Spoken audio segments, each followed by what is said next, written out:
quiero comenzar leyendo de Génesis los primeros versos de Génesis 1, porque quiero que nosotros comenzamos viendo la manera en la cual el autor del Evangelio de Juan está haciendo referencia a los primeros versos de la Biblia. Génesis 1:1 dice: Dios en el principio creó los cielos y la tierra. La tierra era un caos total, las tinieblas cubrían el abismo. Y el Espíritu de Dios iba y venía sobre la superficie de las aguas. Y dijo Dios, escuchen, dijo Dios que exista la luz. Y ya la luz llegó a existir. Dios consideró que la luz era buena y la separó de las tinieblas. A la luz la llamó día y las tinieblas noche. Y vino la noche y llegó la mañana, y ese fue el primer día. Si saltamos al final de ese pasaje, en el verso 31 de Génesis 1, dice: Dios miró todo lo que había hecho y consideró que era, ¿qué? Muy bueno. Y vino la noche y llegó la mañana, ese fue el sexto día. En ese contexto de Génesis es que el autor del Evangelio de Juan comienza y dice: en el principio, igual que Génesis, en el principio ya existía el Verbo. Y el Verbo estaba con Dios. Y el Verbo era Dios. Él estaba con Dios en el principio y por medio de Él todas las cosas fueron creadas. Sin Él nada de lo creado llegó a existir. Ve tan lindo que es el Evangelio de Juan, haciendo referencia a muchas cosas, comenzando con el hecho que nada existe fuera de Dios. Y cuando usted siente que está en una etapa de tu vida donde tu dolor, donde el sentir de estar perdido, donde la injusticia es tanto que Dios no le puede encontrar, hay que volver a Génesis y al Evangelio de Juan. En el principio estaba Dios. En el principio ya existía el Verbo. Lo otro que quiero que nosotros vemos en el texto es que el verbo o la palabra, o en griego logos, que es lo que hace referencia a Jesús, ese verbo que existía desde el principio es similar al hecho de cómo Dios formó la luz. ¿Cómo formó la luz Dios? ¿Qué hizo? ¿Qué hizo? Separando las tinieblas, pero dice el texto que habló, que simplemente declaró, verbo, palabra, Dios habló y llegó a ser. Tan poderoso que es nuestro Señor, que solo con una palabra viene a existir. En Él estaba la vida y la vida era la luz de la humanidad. Esta luz resplandece en las tinieblas y las tinieblas no han podido extinguirla. Levanta la mano si ha tenido etapa en tu vida en la cual usted sentía que la oscuridad iba a extinguir la luz. ¿Quién ha sentido así? Y ese texto está declarando, igual como Dios separó la luz de las tinieblas, como dijo Yanira, la luz existe y la oscuridad jamás tiene la capacidad de extinguirlo. Ayer, Edgar, mi esposo, y yo estábamos viendo noticias y yo le dije, yo creo que voy a aguantar 5 minutos. Porque toda esa situación de Ucrania me tiene el corazón ya quebrantado. Duré 10 minutos. Y le dije a Edgar ayer viendo las noticias que por supuesto cuando alguien ha vivido en guerra, ver las bombas caer y ver eso le da un sentir aún más profundo, ¿verdad? Yo no he vivido en guerra, pero amo a alguien que ha vivido en guerra. Y duele. Y le digo a Edgar, Dios mío, pero tanto dolor que existe, tanta necesidad, tanta injusticia. Y quiero que nosotros vemos que ese evangelio de Juan no es simplemente poesía. La oscuridad está por todos lados. La necesidad de la justicia de Dios está en cada vuelta de la esquina. Entonces cuando leemos el texto que dice que la luz vino y jamás la oscuridad lo puede extinguir, es importante creerlo y declararlo. Tanto para la gente de Ucrania, como la gente que pasa violencia acá, como la gente que lleva la secuela de trauma de muchos años atrás. Vino un hombre llamado Juan. Estoy otra vez en Juan 1, verso 6. Lo otro interesante del Evangelio de Juan es que hay muchos Juanes. Juan el autor, ¿verdad? Juan el apóstol, Juan el que escribe el libro. Pero aquí está refiriéndose a ¿cuál Juan? ¿Quién sabe? Juan el Bautista.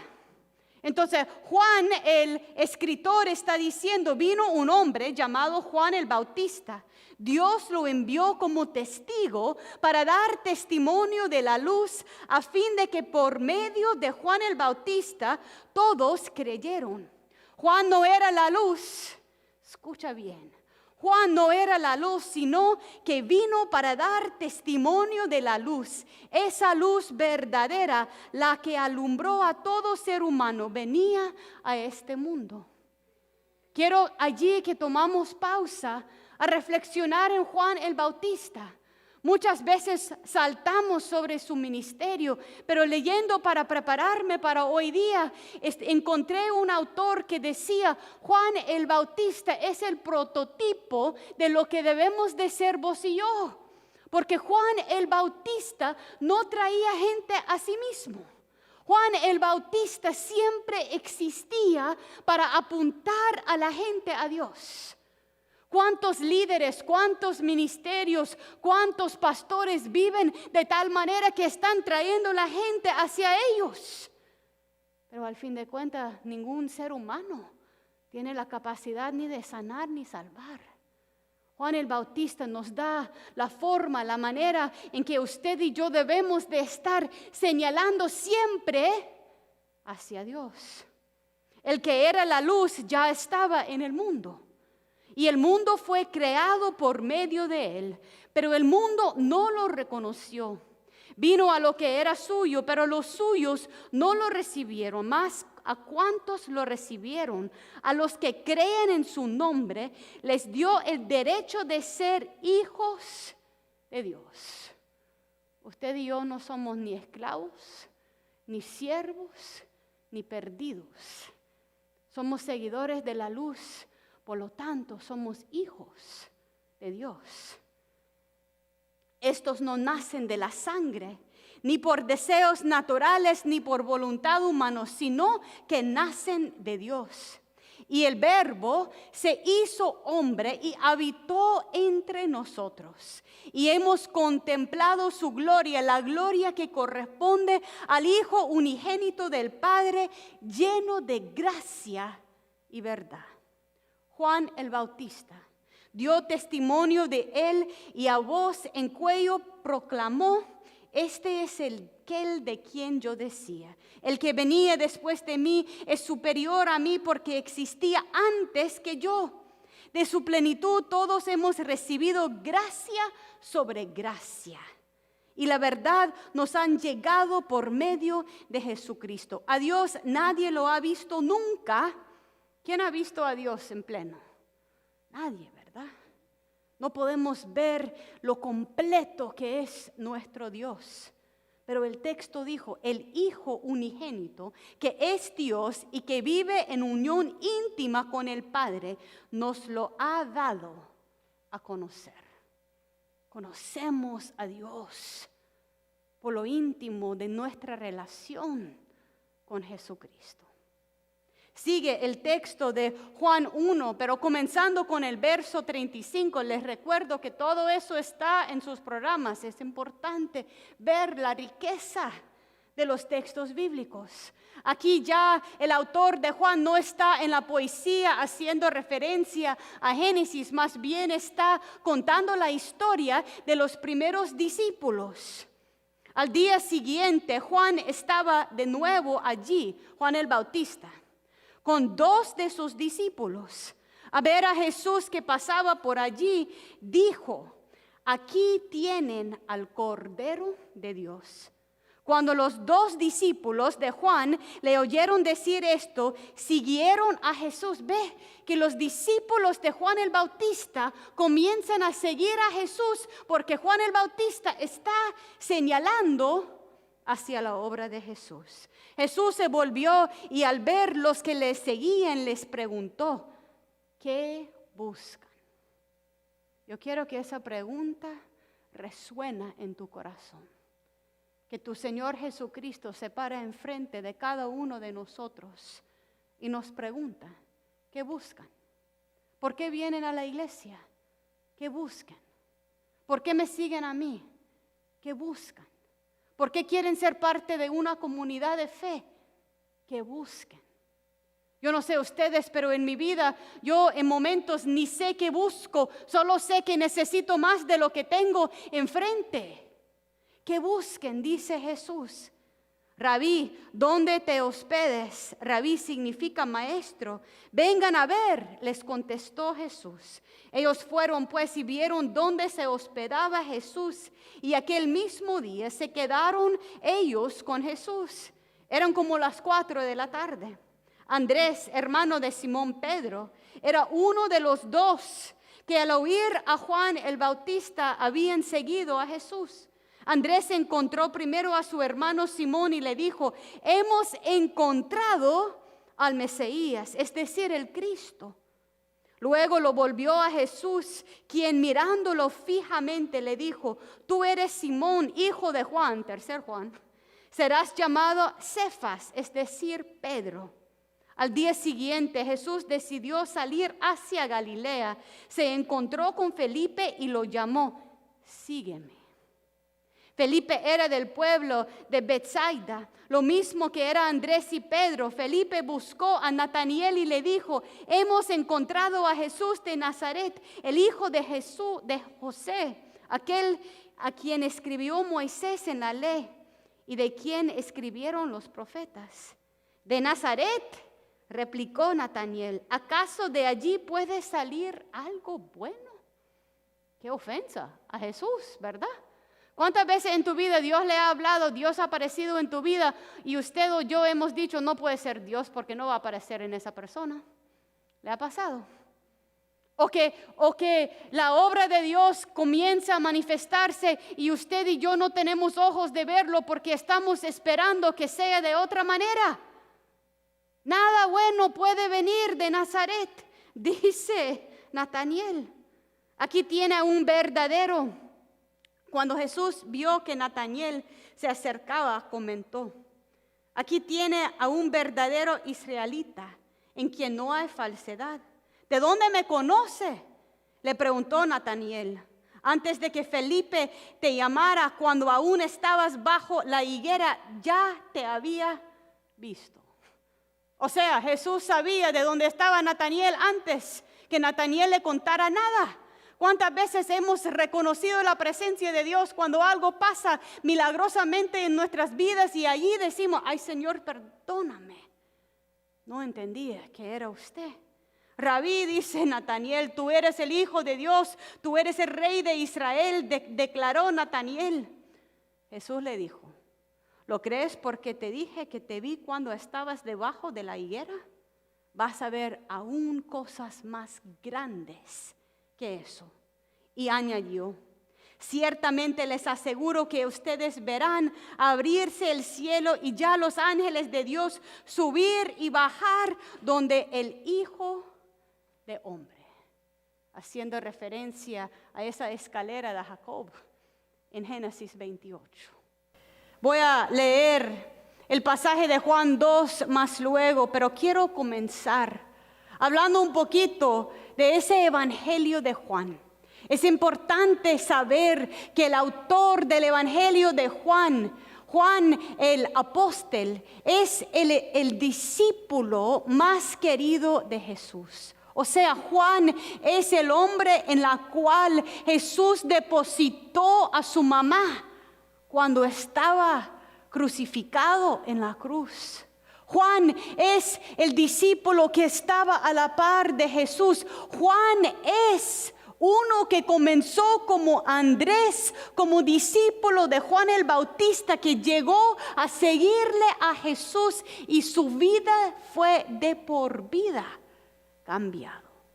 Juan el apóstol escribió el Evangelio de Juan y también escribió los libros de primero de Juan y segundo de Juan. Y Juan el apóstol fue el que estaba encarcelado en la isla de Patmos, donde escribió la visión que tuvo. ¿En cuál libro? ¿Quién sabe? En Apocalipsis. O sea, ese Juan es un hombre quien conocía a Jesús de cerca. Y Juan tiene el deseo, al escribir su evangelio, compartir con nosotros lo transformador que es la presencia de Jesús. Lo radical que se cambia la vida de uno cuando comienza a seguirle a Jesús. Lo poderoso también es reconocer que el Evangelio de Juan fue escrito mucho después de Mateo, Marcos y Lucas. Esos 3 evangelios fueron escritos mucho antes que el Evangelio de Juan. Y cuando Juan escribe lo que él había experimentado de Jesús, la iglesia estaba bajo mucha opresión.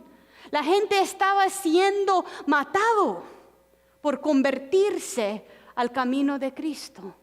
Entonces, las palabras que Juan pone allí son para nosotros, son para un pueblo que está en medio de lucha, en medio de dificultad. Y cuando Juan remarca el hecho que la luz vino al mundo y la oscuridad no lo puede apagar, es un testimonio a la presencia de Dios en nuestras vidas hoy día.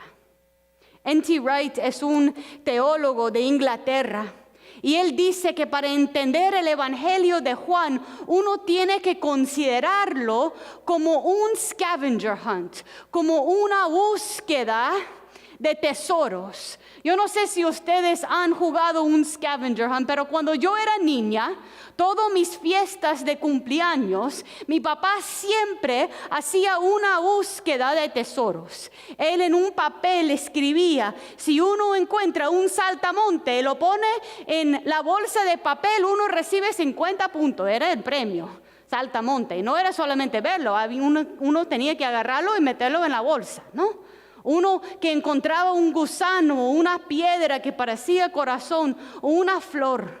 Y para nuestros cumpleaños íbamos corriendo en el patio de la casa de mis padres buscando todos esos elementos, todos esos tesoros, con la mente de niño queriendo llegar a ganar el premio de haber tenido todas las piezas.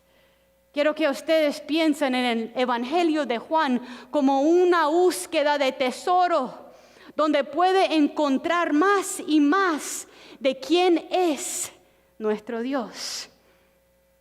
Como uno de los tesoros que encontramos el hecho que nadie ha visto a Dios, pero que a través de Jesucristo nosotros hemos experimentado la presencia de Dios. Si uno ve en sus boletines, en Juan 1:18, dice, a Dios nadie lo ha visto nunca. El Hijo unigénito, que es Dios y que vive en unión íntima con el Padre, nos los ha dado a conocer. En tu búsqueda, si buscas a Jesús, vas a conocer al Dios del universo. Interesantemente, y no me había fijado en eso antes, además de decirlo en 1 de Juan 1:18, en 1 de Juan 4, comenzando en el verso 12, mucho más luego, Juan dice lo mismo. Nadie ha visto jamás a Dios, pero si nos amamos los unos a los otros, Dios permanece entre nosotros y entre nosotros su amor se hace manifestado plenamente. Nosotros podemos ver a Dios en la persona de Jesucristo y nosotros que no tenemos a Cristo físicamente enfrente, podemos ver a Dios cuando hacemos ¿qué cosa? Cuando hacemos ¿qué cosa? Cuando nos amamos. Y cuando usted ha sentido un amor verdadero, sabe lo profundo que es sentir que estás en la presencia, en la plena visibilidad de Dios. Si vamos todavía a Apocalipsis, el último libro en nuestra Biblia, también escrito por el mismo autor, allí en el verso 1, habla de un nuevo Jerusalén y una tierra nueva. Y vimos además una santa ciudad. Y allí en medio de todo eso, dice, entre los seres humanos está la morada de Dios. Y Él acampará en medio de ellos y ellos serán pueblo y Dios mismo estará con ellos y será su Dios. Él les enjugará toda lágrima de sus ojos. Ya no habrá muerte, ni llanto, ni lamento de dolor, porque las primeras cosas han dejado de existir.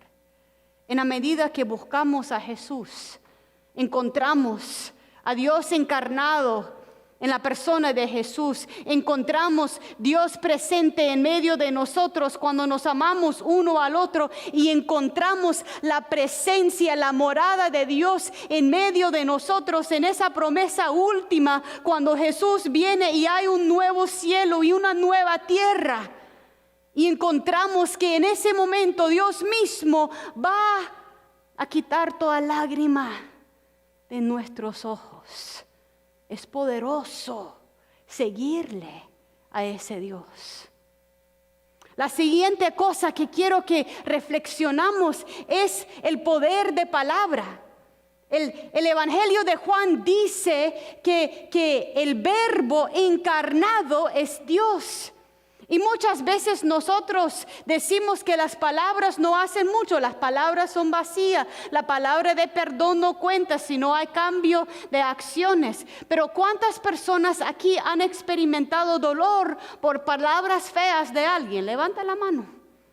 Sabemos que las palabras duelen. Las palabras pueden causar daño. En nuestra boca puede salir vida o puede salir muerte. Y tan interesante que Dios habla y se hace la luz. Tan interesante que Jesús es el Verbo, la palabra encarnada. Y nosotros, cuando queremos tener la presencia de Dios, debemos de cuidar de nuestras palabras. Hay mucha gente que dice, una vez que una palabra está dicha, no se puede componerlo. Yo no creo eso, porque creo en la gracia de Dios. Y honestamente, siendo madre, me ha enseñado que a veces yo digo palabras o yo digo cosas sobre la vida de mis hijos que no debo de decir. Les contesto de una manera que no debo de contestar. Les doy consejos que no debo de darles. Pero cuando Dios obra en mi vida, yo tengo la posibilidad de poner otra palabra sobre la palabra errónea que había hablado. Porque la palabra tiene poder. Porque la palabra puede dar vida o puede dar muerte. Y con nuestras palabras podemos invocar la presencia de Dios o maldiciones para otras personas.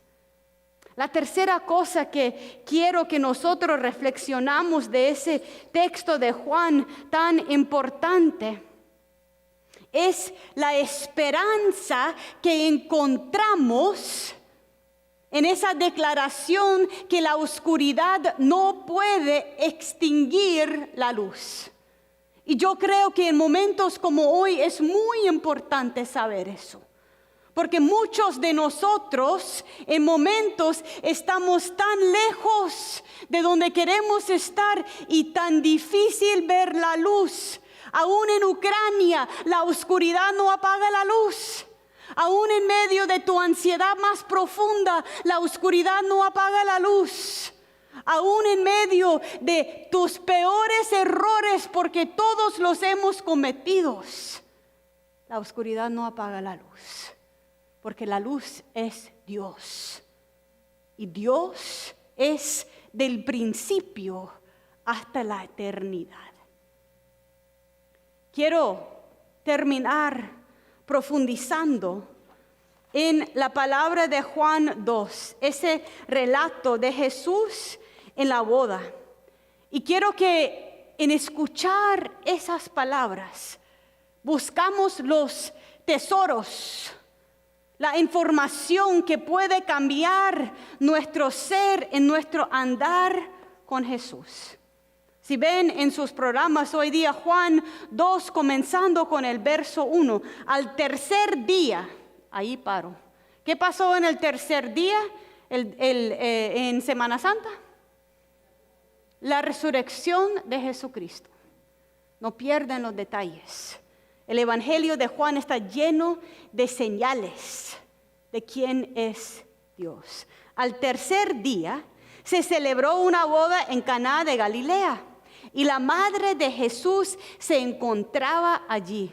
Lo interesante para mí, y no sabía eso, en el Evangelio de Juan, la madre de Jesús solo aparece 2 veces. Aparece aquí en la boda, ¿y dónde más aparece la madre de Jesús?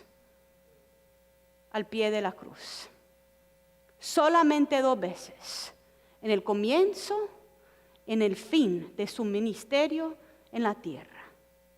La madre de Jesús se encontraba allí. También habían sido invitados a la boda Jesús y sus discípulos. Cuando el vino se acabó, la madre de Jesús le dijo, ya no tienen vino. Para mí es interesante porque la lección con los niños, enseñamos a los niños que María le preguntó a Jesús y como era tan obediente a su mamá, le dijo, por supuesto que voy a ayudar. Pero al leer ese texto estoy convencida que Jesús tenía 16 años, igual que mi hijo en ese texto. Porque ve cómo le dice Jesús a su mamá, mujer, ¿eso qué tiene que ver conmigo? Respondió Jesús, todavía no ha llegado mi hora. O sea, Jesús no era tan amable en su forma de contestar a su mamá. Más bien le regañaba diciendo, no me fuerce, no me empuje. ¿Quién en tu vida ha empujado a Dios a actuar en un momento que Dios no estaba listo todavía? ¿Quién ha pedido al Señor, yo necesito que actúe ya? El Señor dice, yo muevo en mi tiempo. María, la mamá de Jesús, le dice, Jesús, no hay vino. Como cualquier madre, arregle el problema, usted tiene el poder. No, le dice, no ha llegado la hora. La respuesta de María a Jesús y a los siervos ahí es interesante. Su madre dijo a los sirvientes, hagan lo que Él les ordene. Hagan lo que Él les ordene. Muchos escritores hablan de esa frase como un testimonio de fe muy grande de María. En nuestro caminar con Dios, ¿cuántas veces necesitamos simplemente hacer lo que Dios nos ordene hacer? ¿Cuántas veces necesitamos obedecer? Mas luego en el Evangelio de Juan, Jesús mismo dice, uno muestra su amor por Dios obedeciendo lo que el Señor nos dice. María dice, hagan lo que Él dice. Entonces, habían allí 6 tinajas de piedra de las que usan los judíos en sus ceremonias de purificación. En cada uno cabía unos 100 litros. Jesús dijo a los sirvientes, llenen de agua las tinajas. Los sirvientes las llenaron hasta el borde. Ahora sacan un poco y llévenlo al encargado del banquete, les dijo Jesús. Así lo hicieron. El encargado del banquete probó el agua convertida en vino sin saber de dónde había salido, aunque sí lo sabían los sirvientes que habían sacado el agua. Entonces llamó aparte al novio y le dijo, todos sirven primero el mejor vino, y cuando los invitados ya han bebido mucho, entonces sirven el más barato. pero tú has guardado el mejor vino hasta ahora. Esta, la primera de sus señales, la hizo Jesús en Caná de Galilea. Así reveló su gloria y sus discípulos creyeron en él. Les tengo que confesar que por todos los milagros que yo he escuchado de Jesús, eso no ha sido uno de los milagros que me ha tocado a profundidad del corazón. No sé, pero para mí siempre me emocionaba más cuando Jesús daba vista a la persona ciego o cuando hablaba con la mujer samaritana que había sido expulsada de su comunidad. Pero ese milagro, el agua se convirtió en vino. Hasta que yo comencé a llegar más a fondo. Primero, el hecho que Jesús con ese milagro, con esa señal está anunciando su ministerio en la tierra. Segundo, que es una boda.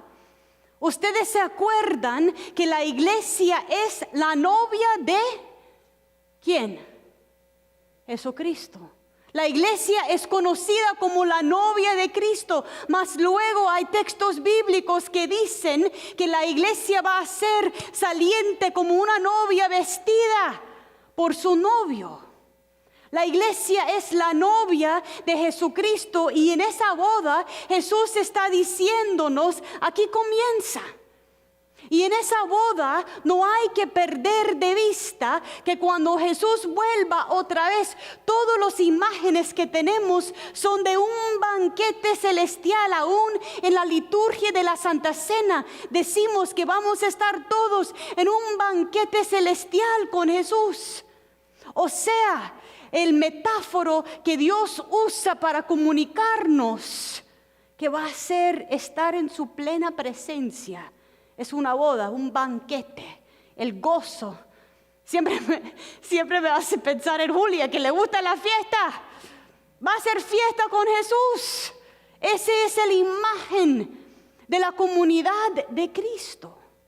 Y en ese entonces, para la familia que se le está acabando el vino, no es cualquier cosa.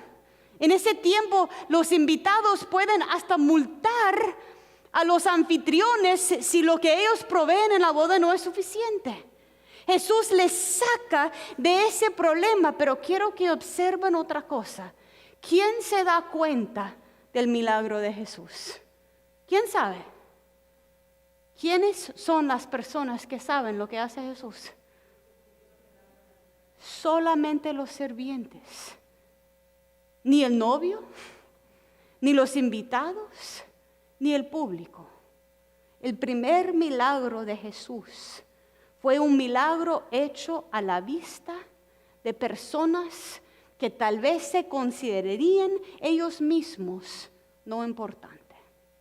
En tu vida, ¿cuántas veces has pensado que Dios puede hacer grandes cosas, pero no lo va a hacer en tu vida? O que Dios puede mover montañas, pero no lo hace en tu vida. ¿Quién ha pensado así?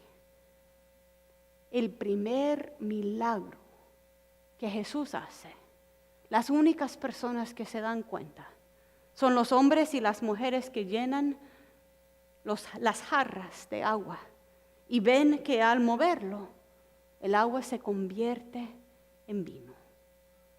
El testimonio de Jesús es como cualquier cosa fuera de ese mundo. El poder de Jesús no es el poder de este mundo. La forma de Jesús manifestar su poder no es de este mundo. Y lo que Jesús puede hacer en nuestras vidas es completamente distinta a lo que encontramos en otros lugares. Termino con eso. El vino en el texto bíblico es considerado símbolo de gozo. De gozo, porque Jesús nos está invitando a un banquete celestial. Y el vino y la comida rica y el convivio y el pueblo unido, eso es parte de lo que significa ser comunidad de Cristo. Y Jesús nos está diciendo, si ustedes no saben qué buscan, que es lo que le preguntó a los discípulos, vengan y ven conmigo y les voy a mostrar un gozo que jamás habían encontrado en toda su vida.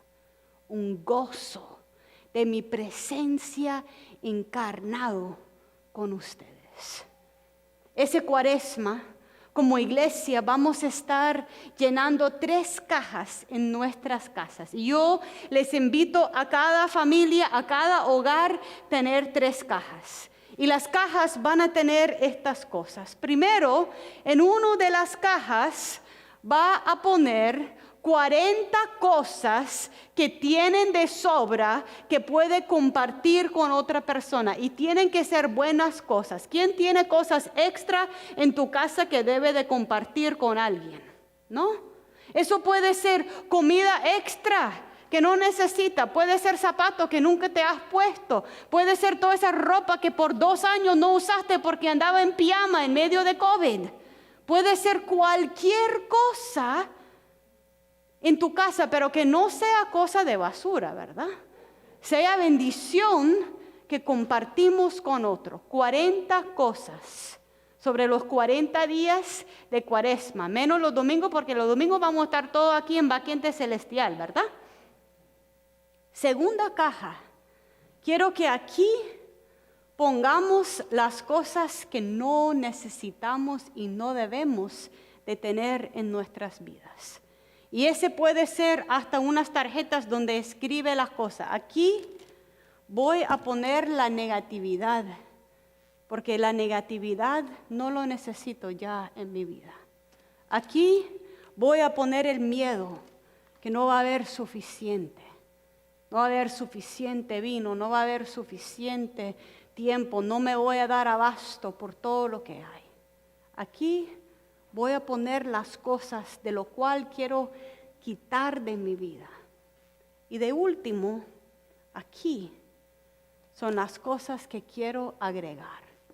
El gozo, la paciencia, el perdón, el amor, ojos para ver la belleza, tiempo para estar con mi esposo, momentos para disfrutar las bendiciones que Dios me ha dado.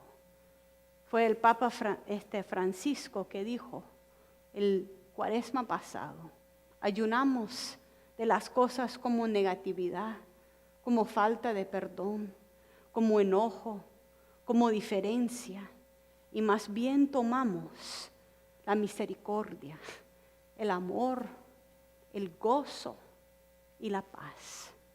Jesús nos dice a todos que busquen, ¿por qué no vengan a ver quién soy?